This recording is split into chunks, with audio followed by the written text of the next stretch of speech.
What's up, everybody? Today we are out and about on an evening shoot. I got off my gig job earlier ago and figured I would do some video for a new lens that I picked up. And it's a Vivitar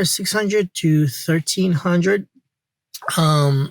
I find it fascinating when you come across cheap lenses, and sometimes you discover some really interesting effects to it or results. So I am going to go out tonight, this evening, to see what kind of shots I can come up with this lens. And recently picked it up for $50 at Sammy's Camera on sale for Cyber Monday.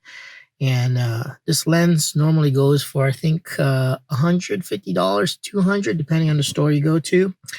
And this day, $50, no tax. I figured I'd pick it up. I didn't really read up on the specs on this.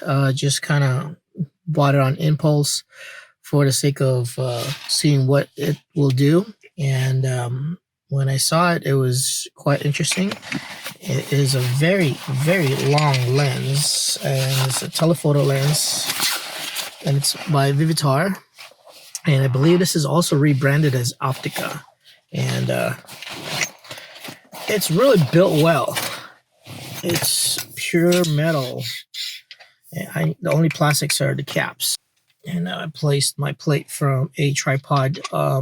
After looking at some videos recently, this definitely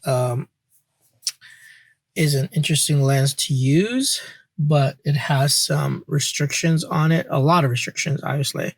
But I find it fascinating to test it out and to see what I can come out with. And if I can come out with something really cool, and for $50, I'd be more excited. Obviously, the more expensive lenses, more mechanical ones, will get you better results. But for cheap lenses and challenges and the stuff that you learn from this will be beneficial in some ways. I've always found great rewards for lenses that I've discovered through cheap lenses. And I'm hoping to do that with this lens. I did play around with it one day during the daytime on a shoot, and it's a little bit difficult to use.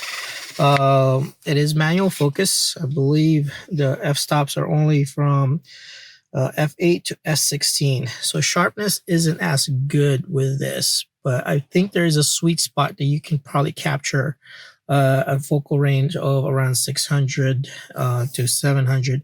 Anything beyond that is definitely not as sharp. But again, I'm probably going to be learning and see what I can come up with this lens. If you guys are watching on Facebook, I would probably do this on a Facebook Live just to see what we come up with. My goal is to definitely try and capture a cinematic look. And it's a rainy evening in Southern California, and so if I can find some interesting locations, be great. Hopefully we find something tonight.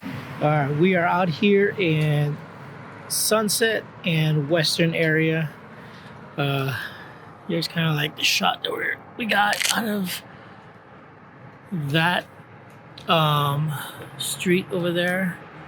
There's a pathway for pedestrians under construction, and kind of have to watch my back all the time. There's a lot of homeless people here, and who knows what'll creep up behind you, especially with this this interesting eye candy in the middle of the road.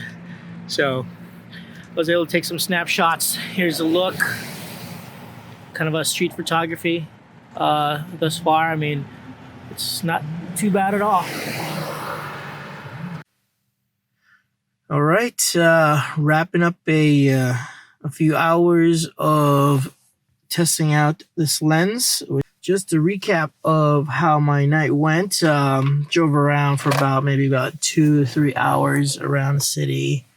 Got some pretty interesting shots. The tricky thing about this lens is you're constantly thinking, and because of the focal length, the distance, you always have to look at your framing in a way where your composition, where it fits properly in the frame. And so, I spent more time driving around looking and trying to get a feel for a frame and a composition from a certain distance.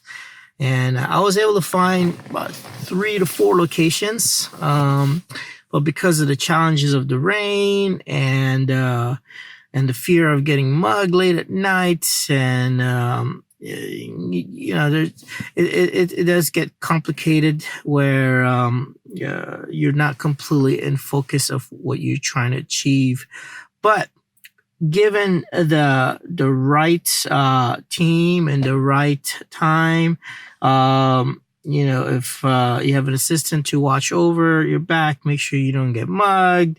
I would like to fully take advantage of this lens and really utilize it in ways where capture some creative images that's not normally seen in a naked eye.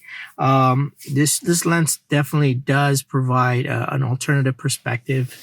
And I haven't gone beyond a focal length of 600, and I think that has been kind of like a sweet spot. Some are relatively sharp, some are not so sharp, but because of the rain, it does take away a lot of your focus into the camera.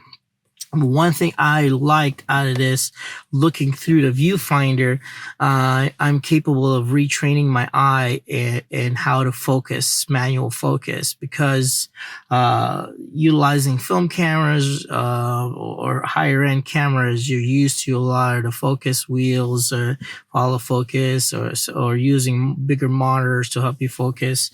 But this, looking through the viewfinder, I'm capable of training my eye.